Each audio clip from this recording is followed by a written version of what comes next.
de Jesús. Amén. Y ahora, Israel, ¿qué requiere de ti el Señor tu Dios, sino que temas el Señor tu Dios? María y yo estamos leyendo a través de Proverbios y casi cada día surge este tema del temor del Señor. Por ejemplo, el famoso proverbio de que el principio de la sabiduría es el temor del Señor. Y es un tema que suele sale otra y otra vez, ¿no? Pero a veces nos choca porque es como, ¿por qué Dios quiere que le temamos, ¿no? ¿Por qué Dios quiere? Es como, Dios quiere que le tengamos miedo. ¿Qué pasa? ¿Qué pasa aquí? Y no, a veces nos puede confundir este mandamiento, que es uno de los mandamientos más repetidos a través de las Escrituras. Y hoy en Lucas vamos a estar considerando esta pregunta de ¿por qué Dios quiere que le temamos? Y vamos a estar en Lucas capítulo 8, donde hemos dejado la última vez, Lucas capítulo 8, y vamos a empezar en versículo 22.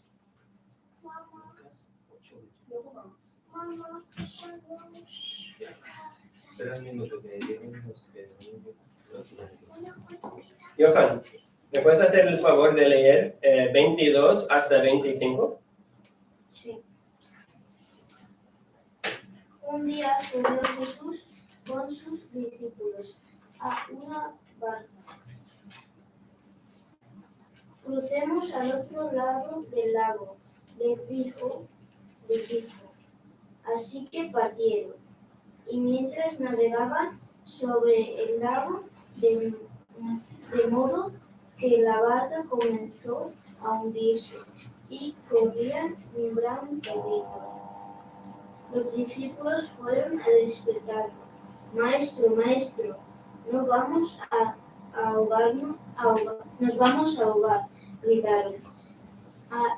Él se levantó y reprendió al viento y las olas. La tormenta se acalmó y todo quedó tranquilo. ¿Dónde está vuestra fe?, les dijo a sus discípulos. Con temor y asombro, ellos se decían unos a otros: ¿quién es este que manda aún a los vientos y aguas y lo obedecen? Muy bien, gracias, Johan. Así que vemos Cristo, que Él inicia un viaje, Él es quien inicia este viaje, y después de poco tiempo en la barca, ¿qué pasa? Que los discípulos se encuentran en la tormenta, que les amenaza la vida de todos en el barco, ¿no? Y despiertan a Cristo y dicen que vamos a morir, que en su mente, en su momento de pánico, estaban con un temor que ni podían aguantar. Y despiertan a Cristo en este momento, y ¿qué hace Cristo? Es casi que lo puedes ver como una película, que se levanta en medio de todo este caos y reprende al viento y las olas, y de repente todo está tranquilo.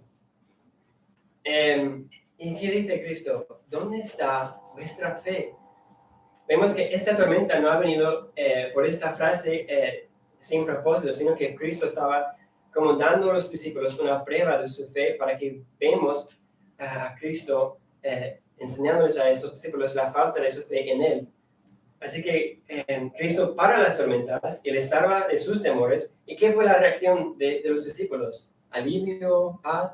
No, dice que estaban en las versiones de las Américas atemorizados y asombrados. Antes tenían miedo, pero ahora están atemorizados y asombrados. Y dicen, ¿quién es este que a los vientos y el agua manda y le obedecen? Y este evento les hizo enfrentar la gloria divina de Cristo, y el resultado era un temor todavía más grande que tenían en la tormenta. Pero ¿por qué les reprendió Jesús por ese temor? Porque por su falta de fe, Cristo les hizo ver por sus ojos lo que deberían haber visto por su fe. Jesús en su misericordia, podemos decir entonces, hizo ver por sus ojos que su grandeza es más digno de temer que cualquier tormenta, que tenía más razón de temer el que controla la tormenta que la tormenta en sí. Y les reprendió porque él era mucho más grande y poderoso que una mera tormenta. Porque no era él, de hecho, que les guió ahí. Y también es importante para recordar también que cuando nos encontramos en situaciones de tormentas o de dificultad, que Cristo no solamente nos llevó ahí, sino está en medio de esa tormenta y podemos ver como estos discípulos la autenticidad de nuestra fe o creencia que Cristo sí que es más grande que la tormenta. Pero notamos que al estar enfrentados esos discípulos con el poder de la divinidad de Cristo, que estaban no solamente atemorizados, sino también asombrados. Querían saber más de quién de verdad era este Jesús. Esto es el temor que experimentaron después de que el poder de Cristo les salvó de una tormenta, después de experimentar su misericordia. Así que lo que vamos a mostrar por las Escrituras, lo que vamos a mirar a través de este estudio es que el temor del Señor, podemos definirlo como que el temor del Señor es experimentando la asombrosa grandeza de Dios que nos hace querer conocerle más. El temor de Dios de las Escrituras, de que las Escrituras nos habla como mandato, no es que tengamos miedo de Dios, sino que es una experiencia de su gloria que nos acerca a Él. Y vamos a estar mirando esto por un par de versículos. Por ejemplo, Jeremías, si queréis ir a Jeremías, por ejemplo, 32.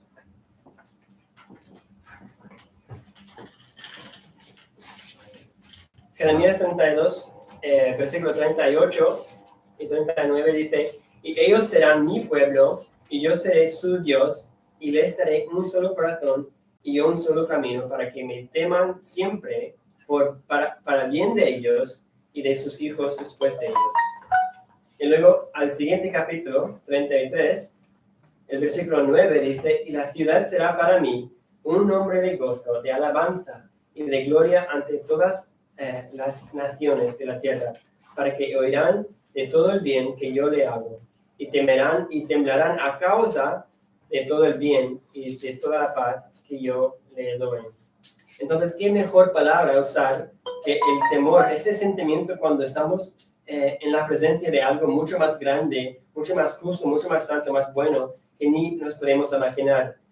¿Qué es lo que vemos en los discípulos? Vemos un temor, un asombro y un deseo de conocer a Jesús. Y eso es lo que el temor del Señor que nos habla de las Escrituras más se refiere. Como el Proverbios 28:14 que dice que feliz o bendecido es aquel hombre que teme a Jehová. En Nehemías dice que debemos, de hecho, deleitarnos en este temor del Señor. Estaba leyendo un libro de un tal teólogo que se llama Michael Reeves, y el libro se llama ¿Qué significa temer el Señor?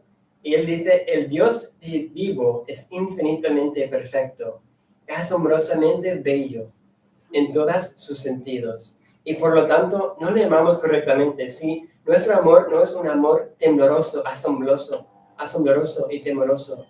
En un sentido, el tembloroso temor de Dios es una manera de hablar de la intensidad de nuestro amor hacia Dios. Así que el temor de Dios no es algo que podemos solamente acertar con la mente, que no es algo solamente que tenemos la teología correcta, que no es solamente algo que pensamos lo correcto sobre Dios, sino algo que nos cautiva, es algo que nos queda cautivado por nuestro ser, por haber visto la gloria misma de Dios por su Hijo.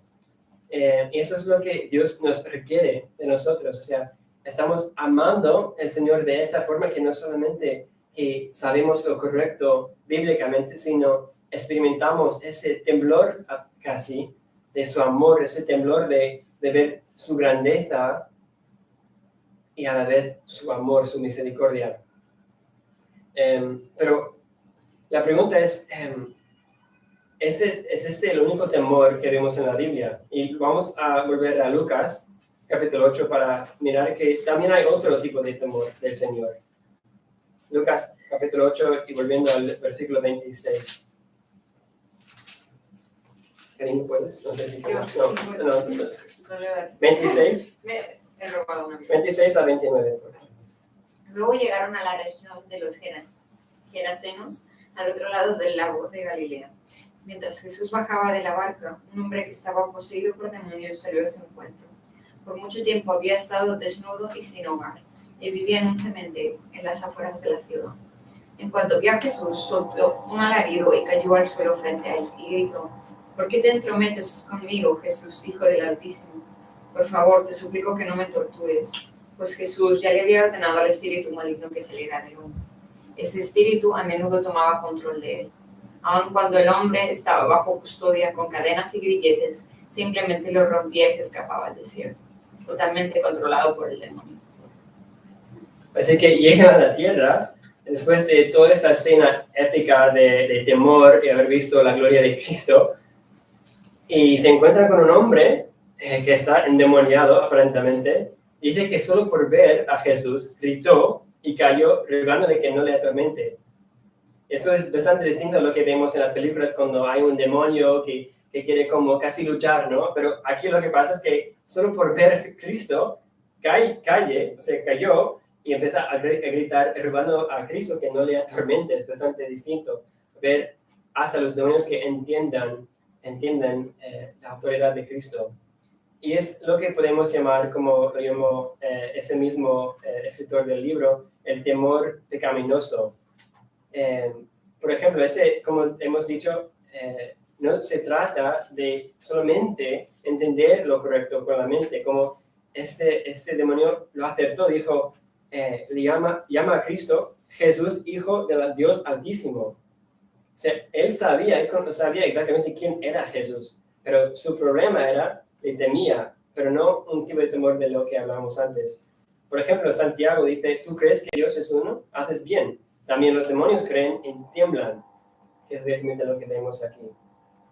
Algo yo creo que es importante para entender es cuando Pablo en Efesios dice que, por ejemplo, en Efesios 2:1, dice, y Él os dio vida a vosotros, que estabais muertos en vuestros delitos y pecados, y los cuales anduvisteis en otro tiempo, según la corriente de este mundo, conforme al príncipe de la potestad del aire, el espíritu que ahora opera en los hijos de desobediencia.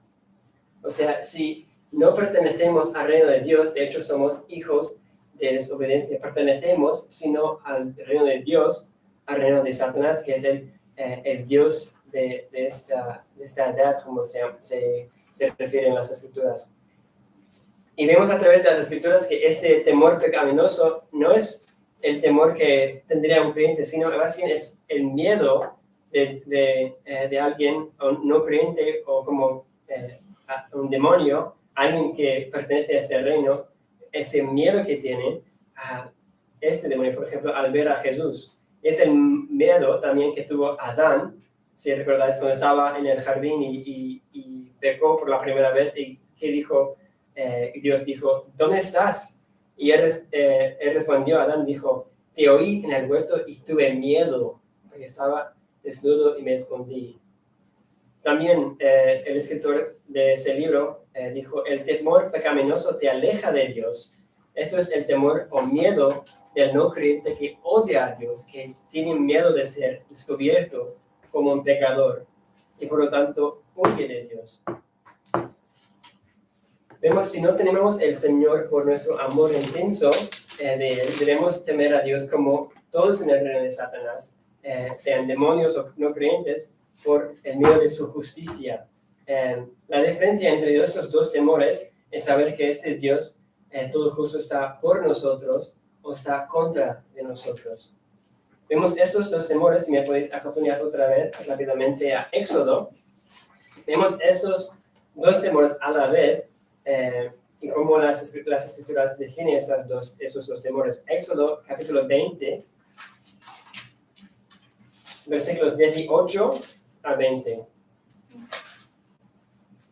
Y todo el pueblo percibía los truenos y los relámpagos. A ver, para ponernos en un contexto, el pueblo de Israel acaba de acercar al monte de Sinaí, así que eso es el contexto después de su éxodo, digamos, de Egipto.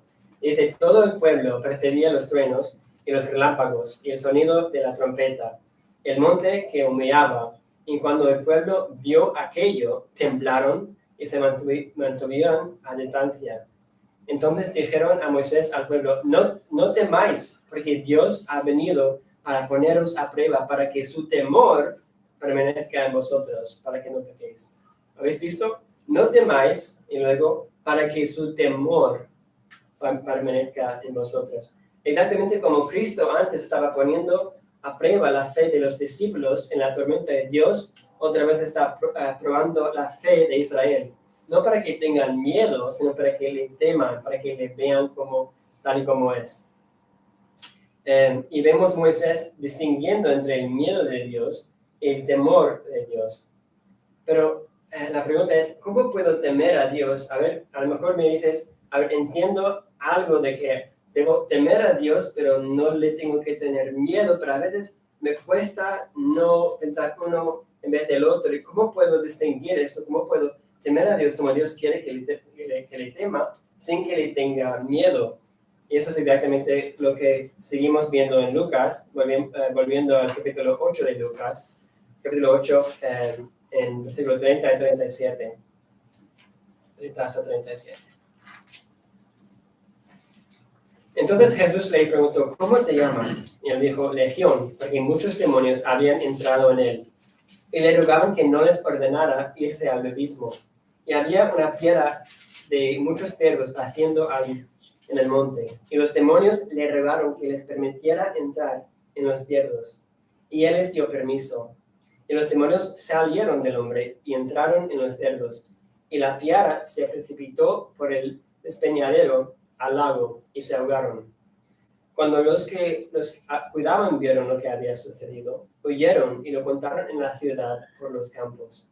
Salió entonces la gente a ver qué había sucedido y vieron a Jesús y encontraron al hombre de quien habían salido los demonios, sentado a los pies de Jesús, vestido en su cabal juicio, y se llenaron de temor. Y los que lo habían visto les contaron cómo el que estaba endemoniado había sido sanado. Entonces toda la gente de la región alrededor de los Gadarenos le pidió a Jesús que se alejara de ellos, porque estaban poseídos de un gran temor. Y él, entrando en una barca, regresó. Es una historia bastante impactante, que vemos que este pobre hombre al principio no solamente tuvo un demonio, sino muchísimos, que se llamó Legión, y están rogándole, como hemos visto, que Jesús no les atormentara, no les envíe al abismo, y piden a Cristo que les envíe en vez de eso a unos cerdos, incluso les dé el permiso para que entren en los cerdos, y después de que los cerdos se matan, esta ciudad no está muy feliz con Jesús. No sabían qué estaba pasando, estaban, como decimos aquí, flipando, o sea, no sabían qué estaba pasando, y llegan, y después de escuchar todos esos rumores, ven el hombre que estaba un loco, ya no tan locos, están en su cabo juicio, y han escuchado esos rumores, y la gente, los granjeros, lo que sean, están furiosos porque han perdido sus cerdos, y están, dice, la gente de la región alrededor de los Gadarenos le pidió a Jesús que se alejara de ellos porque estaban poseídos de un gran temor, tenían mucho miedo, porque no sabían qué estaba pasando, y querían, lo que yo creo que temían es que perdían totalmente el control de esta ciudad, de esta situación, y preferían que tuvieran su propio control de su ciudad en vez de confiar de que este Jesús era alguien que les iba a ayudar, no solamente iba a causar caos. Y vemos otra vez este temor que no entiende quién es Dios, este temor pecaminoso les aleja de Dios, querían que Jesús se fuera de allí. Pero también vemos otra cosa pasando aquí. No sabían nada de Jesús, sino que vieron y escucharon de su poder. Y esto yo creo que responde a esa pregunta, ¿cómo puedo temer a Dios sin que le tenga miedo? Si solo vemos la grandeza de Dios, nos provocará solo miedo, como esta gente que habían escuchado, habían visto el poder de Dios. Sin embargo, si solamente vemos y entendemos la compasión de Dios sin esa grandeza, no nos consuela tampoco, porque aunque sea compasivo, no tendría el poder para ejercer su compasión, para ayudarnos. Sin embargo, al ver estas dos cosas en armonía, vemos a Dios en toda su gloria. Le tememos por ser abrumado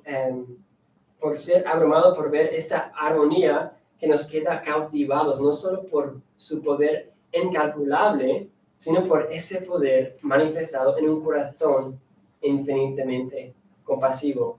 Eso es exactamente el resultado de esta historia. Al versículo 38, volviendo a la historia, dice: pero el hombre de quien habían salido los demonios le rogaba que le permitiera acompañarle, mas él lo despidió diciendo: vuelve a tu casa y cuentan cuán grandes cosas Dios ha hecho por ti. Y él se fue proclamando por toda la ciudad cuán grandes cosas Jesús había hecho por él. Ves que este no solamente experimentó el gran poder de Dios, sino que lo experimentó a través de la gran misericordia de Dios. Y que él vio esa armonía de la gloria de Dios y entendió lo que toda la gente de esa ciudad no entendieron. Toda la ciudad quería que este Jesús se fuera, pero que era diferente de esto. Él quería hacer ¿qué? Él quería seguirle, acompañarle. Había otros hombres que fueron por la ciudad hablando del poder de Dios por su miedo, pero al fin de todo esto, va a la ciudad hablando a toda la región del poder de Dios por su amor, por haber entendido esa misericordia. Y eso es como entendemos ese temor, temor tremendo de Dios, que no tenemos que solamente entender uno sin el otro, tenemos que tener esa armonía.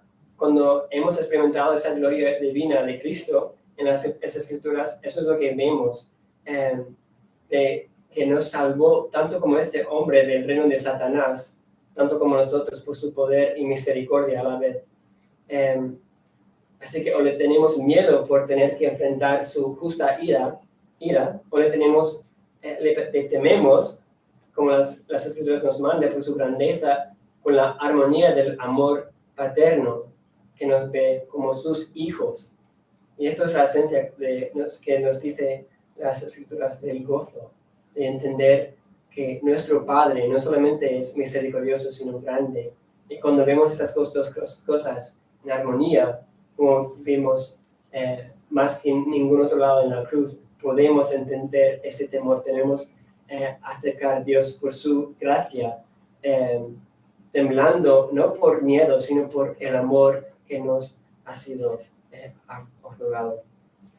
Yo quiero terminar leyendo una cita de Spurgeon, porque estos días habían muchas tormentas en Melilla, había tormentas de lluvia y truenos y ráfagos increíbles, y me hizo pensar mucho en esta cita.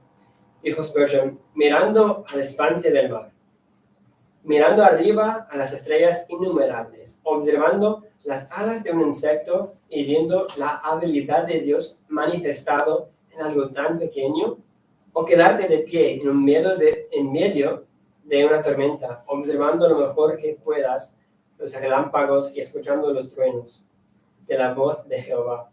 ¿No has pensado, pero qué Dios más grande y tremendo eres? Pero no por el temor, sino lleno de deleite, como un niño que se regocija al ver las riquezas de su padre, la sabiduría de su padre y el poder de su padre. Feliz y en casa, pero sintiendo increíblemente feliz. Oramos. Señor, gracias porque tú eres grande y misericordioso. Y pedimos que nos ayudes a temerte como tú pides que te temamos, Señor, que entendamos que tú eres grande, pero más grande que ni podemos entender, y también más misericordioso a través de ese poder, a través de esa grandeza. Eres santo, eres justo, eres bueno. Y pedimos que nos ayudes no solamente pensarlo correctamente, sino que tú nos des un temor que no puede puede venir de nosotros, tiene que venir de ti, que tú nos tienes que revelar tu gloria, tú nos tienes que mostrar quién eres. Eres todopoderoso y todo misericordioso. Y pedimos que en nuestras vidas vivimos con este temor, este temblor, realidad que impacta cada día en nuestras vidas, que no podemos quedarnos quietos, que estamos cautivados por tu gloria. Y que no te tengamos miedo, sino que seas para nosotros como un padre, porque tú nos has adoptado por tu Hijo, que tú has enviado a tu Hijo para que tengamos perdón al pedirte perdón, al arrepentirnos, y que, Señor, para que tú seas conocido y glorificado en nuestras vidas. Pedimos que estés con cada uno que esté aquí, que tu palabra haga, como he dicho antes, lo que las predicaciones no pueden hacer, que tú hagas por tu Espíritu, por tu palabra, tu obra eficaz a salvar a la gente que te acude a ti. Gracias, Dios, por esta mañana, y que seguimos alabando en espíritu y verdad. Es en el nombre de tu Hijo que lo hagamos.